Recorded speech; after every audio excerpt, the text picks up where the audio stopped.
Alhamdulillahi rabbil alamin. Ni wagati na karamɔgɔkɛ n'o ye Cheick Yacouba Doucoure ale bɛ an bolokɔrɔ ni ka sanga ɲina yɛrɛ mɔlidu kumu kɔnɔna na an y'a ye k'a fɔ ɲina mɔlidu a kɛra fɔɲɔgɔnko caman ye kɛrɛnkɛrɛnna alisilamɛw u ni ɲɔgɔn cɛ ka kɛɲɛ ni maa dɔw olu ka kuma fɔcogo ye kɛrɛnkɛrɛnna wankɔrɔ maire yɛrɛ bɔ o la n'o ye Arouna Sankaré an karamɔgɔ Cheick Yacouba Doucoure ale yɛrɛ dɔnnikɛla ye n'a fɔra ko dɔnnikɛlaw yɛrɛ dama ka nin kɛ a bɛ kɛ sababu ye ka kunfiw olu kunna siri kosɛbɛ an bɛ ɲininkali kɛ an karamɔgɔ la yala ɲina mɔlidu a y'a ye cogo di. Alhamdulillahi rabbil alamin wa salatu wa salamu ala al-mabusi rahmatan lil alamin. Kan tan b'i fo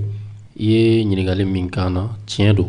a ko kɛlen bɛ tiɲɛ yɛrɛ la maaw tɔnsi wulilen n'o ka jɔ jamana kɔnɔ ɲina mɔlidu taabolo hukumu kɔnɔna la an ka dɔn k'a fɔ Mali ye jamana min ye silamɛ jamana don mun na parce que silamɛya Mali kɔnɔ dunan tɛ silamɛya bɛ Mali kɔnɔ san kɛmɛ caman kow de don wa fana silamɛya donna Mali kɔnɔ cogo min maa minnu donna n'a ye olu ye mawludukɛlaw di donc silamɛya donna Mali kɔnɔ depuis waati min o waati mawludu tun bɛ kɛ Mali kɔnɔ san kɛmɛ caman kow don sisan kow tɛ n'an y'a lajɛ silamɛya donna Mali kɔrɔnfɛyanfanw de fɛ ka na Tombouctou ka na n'i y'o lajɛ mawludu bɛ kɛ o yɔrɔ ninnu na cogo min ani a bɛ kɛra bi cogo min anw fɛ Bamako yan danfara caman b'u ni ɲɔgɔn cɛ mawludu tɛ dɔwɛrɛ ye o ko kira Muhammad sallallahu alaihi wasallam ka bangeli hakilijigi k'a kɛ aw la Zikra Mawlid Rasoul sallallahu alayhi wa sallam, journée commémorative la naissance du prophète, paix et salut sur lui. Prophète yɛrɛ ka bangeli hakilijigili k'a k'a la donc o hakilijigili o bɛ kɛ sariya hukumu de kɔnɔ o bɛ se ka kɛ ka maaw sigi ka kuma kira yɛrɛ ka ɲɛnamaya kan a ye ci dira a ma cogo di a ye muɲu ni sabari jumɛnw kɛ fo k'a kɛ silamɛya ye diɲɛ bɛɛ lajɛlen minɛ a ye gɛlɛya ni degun jumɛnw sɔrɔ hikima jumɛn tun b'a la sabari jumɛn tun b'a la jogo ɲuman jumɛn tun b'a la ala ko min tun b'a la kabini a ma ci sɔrɔ o ala ko tun bɛ niveau jumɛn maaw ka danaya tun b'a kan ka se yɔrɔ jumɛn na donc o n'a ɲɔgɔn fo maaw ka kiraw dɔn mawludu dabɔra o de kama ani ka sɔlatu kɛ kira kan parce que ala yɛrɛ b'a ɲini an fɛ ko ale n'a ka mɛlɛkɛw kuma caman ala b'a an ɲɛsi ka fɔ an ka nin kɛ an ka nin kɛ mais yɔrɔ min ala yɛrɛ ko k'ale yɛrɛ b'a kɛ a ka mɛlɛkɛw b'a kɛ k'an fana k'a kɛ o ye ko ka sɔlatu kɛ kira kan donc o don ni maa min fana sigila ka sɔlatu caman kɛ kira kan a n'a ka kan parce que o y'a bange don ye parce que kira yɛrɛ hakili jigila ka bangeli don na ka sun don mais anw tɛ dan sun ma parce que anw ni kira tɛ kelen anw bɛ se ka caman fara o kan sariya hukumu kɔnɔ mawludu filɛ nin an sɔrɔla min kɔnɔ ka mɔ min kɔnɔ o ye nin ye ni wajuliw fana bɛ kɛ a bɛ kɛ kira de kan mais an t'a k'an yɛrɛ kan mais mawludu bɔra a minɛn kɔnɔ o de nana ni gɛlɛya ye n'i y'a ɲininka o la an b'a fɔ n ko tiɲɛ don anw yɛrɛ ye a kibaruyaw sɔrɔ an ye lamɛnliw kɛ a la maa caman fana ye a ɲini an fɛ u y'a vocaliw ci an ma ko an ka hakilila d'u ma n'ala sɔnna ma ɲininkali min b'aw bolo o koɲɛ la n'a y'o kɛ an na an bɛ se ka min fɔ n'ala sɔnna ma an b'o da o kan wankɔrɔ maire n'o ye Arouna Sankaré ale yɛrɛ min fɔ mɔlidu kɛnɛ kan an t'o lamɛn ala min y'a latigɛ anw ka kɛ Alseyid Sherif Usman Madan Haidara kanubaw ye an b'o ala fo ko waleɲuman dɔn Sherifkɛ ɲɛ b'a la mɔgɔw bi k'a fɔ ko Haidara bi ka nini ne fɛ u ti ka Haidara nini jamana in kɔnɔ yan Haidara ko ala ka tiɲɛ dɛmɛ ala ye tiɲɛ dɛmɛ o ɲina a kɛra diɲɛ bɛɛ ɲɛna Mali population dɔw bɛ yen ko diinɛ ɲɛmɔgɔw k'u dabɔ politiki la anw ye min ye Haidara la anw ye min mɛn Haidara da a ko silamɛw alimamiw a kana sɔn k'aw da dɔn politiki la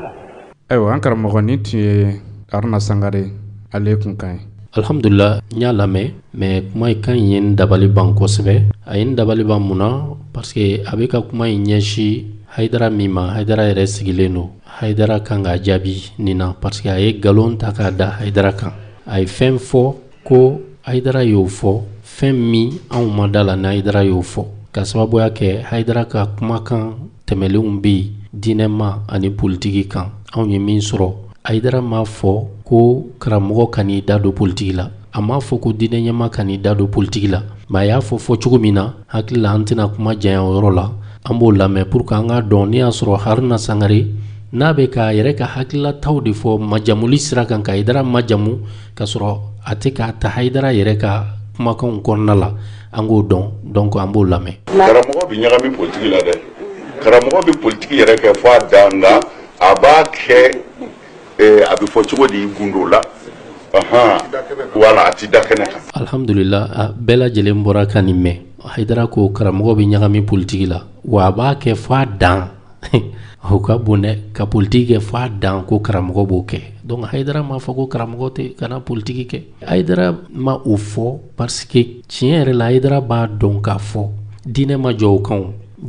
kan ni antara dine re ta ka politique korota ka dine korota politique koro ye fere ɲumanw yasa adamadenw ka se ka lafiya u sigiyɔrɔw la a fɔra ko kira yɛrɛ nana o de kama wa ma arsalnaka ila rahmatan lil alamin ala ko ma kira ci foyi kama fo k'a kɛ hinɛ de ye a ɲɛsi diɲɛ bɛɛ lajɛlen ma o hinɛ in dɛ o de ye silamɛya nana ni hakilila ni fɛɛrɛ minnu ye k'a di maaw ma yasa u k'u ka ɲɛnɛmaya kɛ n'a ye u ka diɲɛ hɛrɛ an'u ka lahara hɛrɛ u b'o sɔrɔ o la o de ye silamɛya ka politique ye donc politique bɛ silamɛya kɔnɔ mais siyasa shar'iya silamɛya ka politique o de fana bɛ yen o de kan ka di silamɛw ma o de kan ka fɔ silamɛw ye o politique min fana filɛ o dannen tɛ k'an ka jogo dɔrɔn dilan k'an ka seli dɔrɔn non o politique a b'an ka du dilan a b'an ka sigida kungow fɔ an ye a b'an ka jamana yɛrɛ maracogo a b'o bɛɛ lajɛlen fɔ an ye o de ye hakika ye o de ye tiɲɛ ye silamɛya kɔnɔ hali ni diinɛ ɲɛmaa dɔw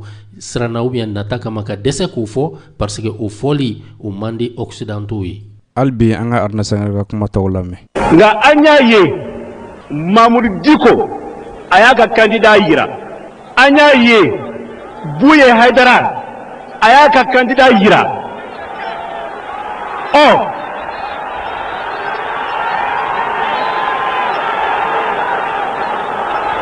ne Haidara kanuba ye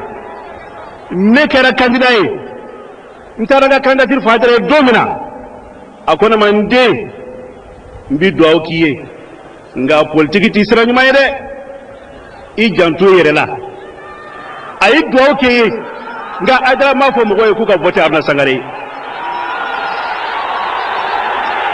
et puis an bɛ fɛ Arouna Sankaré ka min faamu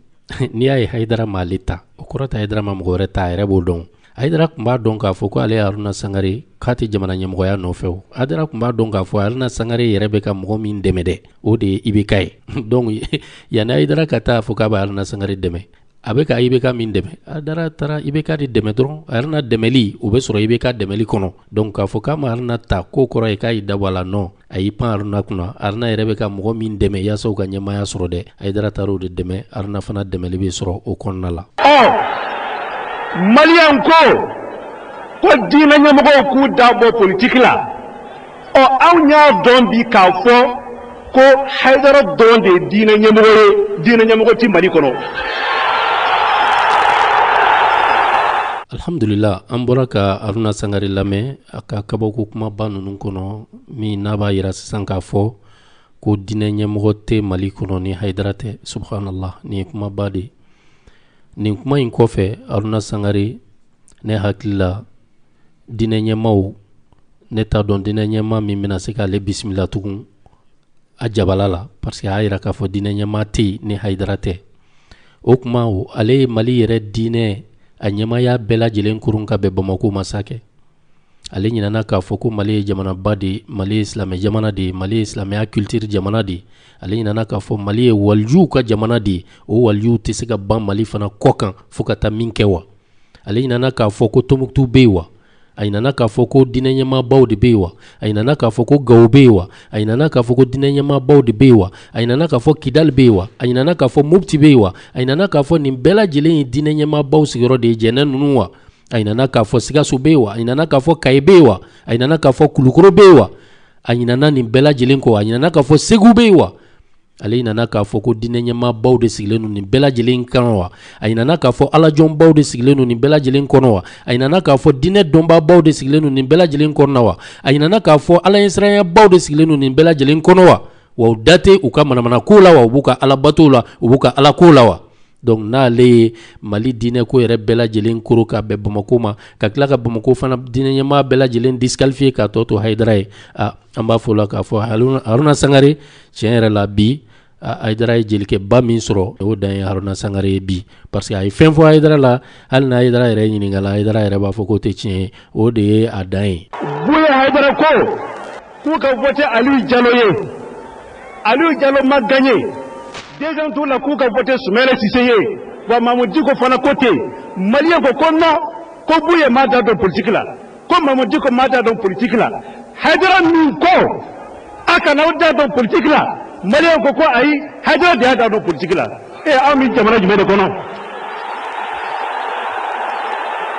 ne be feka min fo o de ye Arouna Sankaré aka Haidara ɲininga kanya abe feka Haidara min la fasa yasa aka jɔyɔrɔ sɔrɔ o fanfɛ ni y'a sɔrɔ Haidara yɛrɛ be jaabi min d'a ma k'a fɔ Haidara y'i da don 2018 campagne na wa présidentielle la ou bien a ma da don a la jamana ɲɛmɔgɔ ta min kɛra Haidara y'i da don a la wa a ma da don a la ka sanga ni an bɔra ka Haidara ka kuma min lamɛn n'a be Haruna yɛrɛ jaabi a b'a fɔ Haruna ye ko ayi ne ma fɔ n ko karamɔgɔ kana politiki kɛ dɛ a ko karamɔgɔ be se ka don politiki la a b'a kɛ fana f'a dan ko mais a b'a kɛ dogo la Haidara y'o min fɔ a y'o de waleya 2018 campagne présidentielle la o dalilu be anw bolo o sigiw kɛra yɔrɔ min Haidara fɛ o baaraw kɛra cogo min Haidara yɛrɛ ni régime min be sur place fanga min be sisan Haidara n'o y'o baara kɛ ɲɔgɔn fɛ cogo min an b'o bɛɛ lajɛlen kalama o déplacement minnu ni Haidara y'o kɛ ka taa campagne kɛ IBK ye fan wɛrɛw fɛ groupement tɔgɔ la an b'o bɛɛ lajɛlen kalama an be min fɔ Haruna ye yan'a ka kuma a be fɛ ka maa min lafasa a k'a tigi ɲininga ka ɲɛ kosɛbɛ an ma ban a ka lafasali kɛ mais lafasali kɛ tiɲɛ kan mais n'i ye galon tigɛ maaw ye ka continuer k'aw be maaw tromper san joli a b'a kan ka maaw tromper a b'a kan ka maaw ɲɛnɛmini a b'a kan ka galon kɛ tiɲɛ ye tilegan fɛ a tɛ laban dɛ nin génération kura min be yen anw ka nin waati génération u tɛ sɔn parce que maaw ɲɛ yɛlɛla donc an be min fɔ Arouna Sankaré a ka taa Haidara ɲininga Haidara ko k'a kan ka kɛ dogo la wa Haidara y'a kɛ dogo la a y'i da don a la f'a dan i b'a fɔ a yɛrɛ y'a fɔ cogo min parce que Haidara wulila ka campagne kɛ anw b'a kalama a taara yɔrɔ o yɔrɔ ka taa groupement mɔgɔw sigi k'a f'u ye ani maa minnu y'a kuma kɛ k'a fɔ an be fɛ ɲinan 2018 an ka dɛmɛ don IBK de ma o kɛra cogo cogo an b'a kalama lala a be se ka kɛ Haruna yɛrɛ fililen no a tɛ nin kalama mais a ka ɲiningali kɛ kosɛbɛ kosɛbɛ yan'a ka kuma fɔ kuma min a dalilu tɛ ale yɛrɛ bolo an ye maa dɔw lamɛn u be k'a fɔ ko a be se ka kɛ Haruna ye min fɔ Cheick ma ani Cheick Diko ma k'a digira maaw la ko mais k'a ye tiɲɛ de fɔ ko min sera ka Haruna ka galon kɔrɔbɔ ko olu be Haruna u b'a dɔn k'a fɔ la Haruna ye galontigɛla ye bon ko Haruna ka galon a kɔrɔbɔlen filɛ nin ye a ko Haidara min da don a la Haidara y'i da don a la mais Haidara y'a da don a la ni a ka hakilila de n'o ye k'a fɔ ko k'a kɛ dogo la a ma ci kɛnɛ kan k'a vote IBK ye mais a ye campagne kɛ IBK ye ni sira fasugu ye an b'a kalama mais Haidara nana o jumɛn mais Ala de tiɲɛ bange Ala de tiɲɛ bange o de la alhamdulillah Alser Sherif Ousmane Madani Haidara an bɛ min f'i ɲɛna an ka taa dɔrɔn ali aw minnu y'i ka denmisɛnnin fitinin ye u tɛ se anw kɔrɔ jango fo ka taa diɲɛ wuli inshallah rabbal alamin Haidara an b'i kɔ fo yawma la yanfa'u malun wala banun illa man ata Allah biqalbin salim an ma tugu i kɔ i n'a fɔ an bamuso y'a fɔ cogoya min na an ma tugu i kɔ parce que i ye shérif ye dɛ an kun bi fili la an kun bi yɔli la i ko Ala ye aya min jigi kira kan wa innaka la ala khulqin azim Muhammad wallahi i jogo kaɲi i ko de an ka jogow dilan an ka jɛnɛ dabila an ka namara dabila an kana an denw faga ni kira y'an bila baara ɲuman na an k'o kɛ i y'o de fɔ i m'a fɔ an ka kojugu kɛ o nka a n'o bɛɛ la ko nɔ ko e de don. Alhamdulillah rabbil alamin tiɲɛ yɛrɛ la nin ko ninnu yɛlɛ ko kumaw de y'an bolo a bɔra ka Arouna Sankaré lamɛn ko n'i y'a ye ale tugura Haidara kɔ parce que Haidara ko ale ka jogo dilan a ka jɛnɛyaw dabila a ka sonyani dabila Mali kɔnɔ yan bɛɛ lajɛlen bɛ ɲɔgɔn dɔn n'i y'a sɔrɔ o kuma ye ale bɔ a ka jogojuguw la ale yɛrɛ b'o dɔn maaw b'o dɔn n'i y'a sɔrɔ o kuma fana ye dɔ de fara kan ale b'o dɔn maaw b'o dɔn et puis a ka faamu k'a fɔ hali bi n y'o de fɔ u ka maaw u ka essayer ka hinɛ kunfinw na vraiment i b'a dɔn ni dɔɔninkɛla ma siran Ala ɲɛ a bɛ kɛ poison de ye kunfin ma quoi a bɛ kɛ drogue de ye kunfin ma a bɛ kunfin su de parce que a bɛ kunfin dajuru minɛ yɔrɔ min ka di a bɛ taa n'a ye jiko ko kuma daminɛna Mali kɔnɔ ɲinan de wa a daminɛna Haidara ka waati de la wa Haidara de ye jiko ko kuma daminɛ Mali kɔnɔ wa non u ka nin kuma ninnu dabila diinɛ yɛrɛ bɛ se ka fɔ yɔrɔ jumɛn ko jugu ko kuma ma fɔ yen e bɛ maa jɔn de ye k'a bɛ silamɛya lase k'a t'a fɔ mɔgɔ ye k'a y'a jugu dilan mais ka t'o ta k'o kɛ o damana polémique ye i b'a fɔ ko c'est-à-dire tɔw bɛ jugu ɲumanya contre la olu dɔrɔn de bɛ jugu ɲumanya fɛ alors que n'an y'a lajɛ tiɲɛ yɛrɛ yɛrɛ la olu minnu bɛ jugu ɲumanya ko kuma la waati bɛɛ jugu ko problème b'olu de da la mais maa minnu tɛ ka jɛmɛ ni balan ta jugu ko kuma na n'i y'olu lajɛ i tɛ problème ye olu fan fɛ u sabarilen don u muɲulen don u b'u ka ala ko baaraw la ni maa si tɛ don mankan caman na donc vraiment il est temps que nin kuma ninnu u ka a dan sigi a la parce que mɔgɔw tɛ ka ji min n'u ye tugun donc o de la an b'a ɲini ala fɛ jamana in tuma dɔw la fo an ka tiɲɛ de fɔ walasa an ka se ka ko in dɔ sabati jamana in kɔnɔ yan ɔ an ka isadi filɛ yan sisan Mali ye 95% de musulmans ye ɔ jama min filɛ nin ye yan diɲɛ bɛɛ de bi yan ministre joli de bi isadi in kɔnɔ yan ministre joli de bi isadi in kɔnɔ yan ɔ ni mɔgɔw wulila hajara ni faamaw hali sini hajara ni faamaw wa an bɛ sa i kɔ ni ala sɔnna inshallah i haidara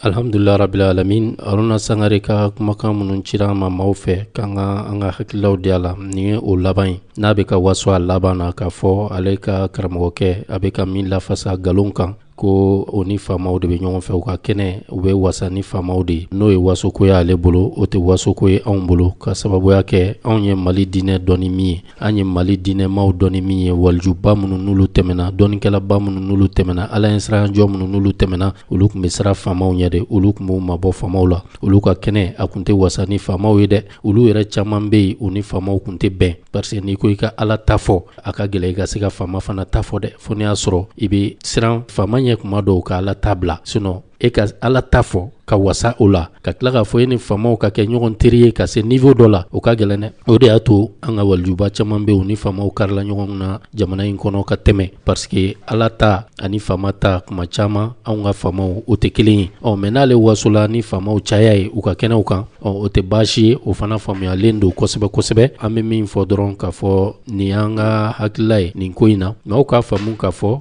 ko Haidara k'an bɛ kuma k'a fɔ ko an bɛ dɔ fɔ Haidara de ma o tɛ a Cheick Ousmane Madani Haidara an ka cɛkɔrɔba don an karamɔgɔ don an ka diinɛ tɔn ɲɛmaa dɔ don olu ye u ta fɔ cogo min Arouna yɛrɛ ka kuma la k'o de ye tiɲɛ ye ko fo ka tiɲɛ fɔ min y'anw ka tiɲɛ ye maaw y'an ɲininko la an fana y'o dɔrɔn de fɔ dɔgɔyali t'a la foyi t'a la an y'an ka hakililaw de di ka tila k'an ka dalilu di dalilu minnu fana don ni a bɛ se ka wuli baasi t'a la min bɛ se ka wuli o bɛ se ka dɔ fɔ n'an y'o mɛn n'an kan ka min da o kan n'ala sɔnna ma an bɛ o da kan mais nin dabɔra min kama dɔrɔn o de ye ka fɔ maaw kana to fili kɔnɔna la san caman maaw y'u makun maaw bɛ ka fili nkalonw bɛ ka tigɛ maaw kow bɛ ka turu a kun kan tilegan fɛ maa tɛ kuma o ko in kɛlen bɛ sababuya ye maa min hakili bɛrɛ tɛ a la faamuya bɛrɛ tɛ a la n'a tɛ se k'a yɛrɛ wolomakow kɔnɔ o de ka ca jamana in kɔnɔ olu kɔni bɛ ka u cɛ ka u firiko ninnu kɔnɔ sa ka kɛ taa ye ten u kun fɛ an y'a décider ka sɔrɔ an ma maa dɔgɔya an ma kala kari ma la n'an ɲininkala min na ko tiɲɛ na nin ko ninnu na an fana tɛna daje k'a kan tugun an hakilila ye min ye an bɛ o di an m'a kɛ ka maa si lafasa wa an m'a kɛ ka maa si fana k'a fɔ k'an bɛ kala kari o la mais an y'a kɛ yaasa tiɲɛ ka dɔn an hakilila ye min ye an k'o di ko in kan an hakilila Arouna Sankaré n'ala sɔnna ma maa min don a ma tugu k'a kɛ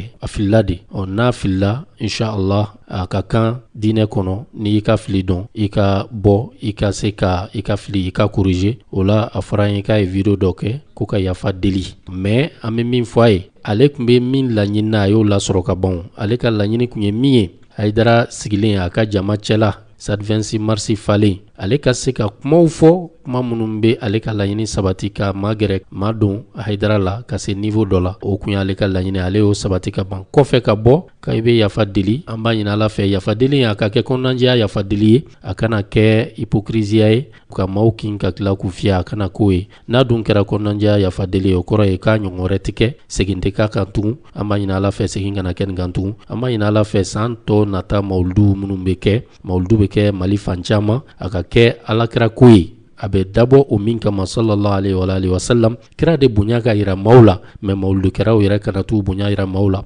kira ka sabari, kira ka muɲu, kira ni maaw ye ɲɔgɔn faamu cogo min, kira ye silamɛw fara ɲɔgɔn kan cogo min, kira ye diinɛ wɛrɛ maaw yɛrɛ baara ɲɔgɔnya cogo min, o de ka fɔ maaw ye. Mais mawuludukɛlaw yɛrɛ kana taa u ni karamɔgɔw ka fɔɲɔgɔngoya k'u b'o de ta ka essayer k'o kɛ kɛnɛ ye, kɛnɛ min n'o ye yɛrɛ yira kɛnɛ ye, n'o ye jalakili kɛnɛ ye, n'o ye ka dɔ fara problème kan. Ala kana k'o ye. Ala ka san caman ta yira an bɛɛ lajɛlen na. Assalamu alaikum wa rahmatullahi ta'ala wa barakatuh.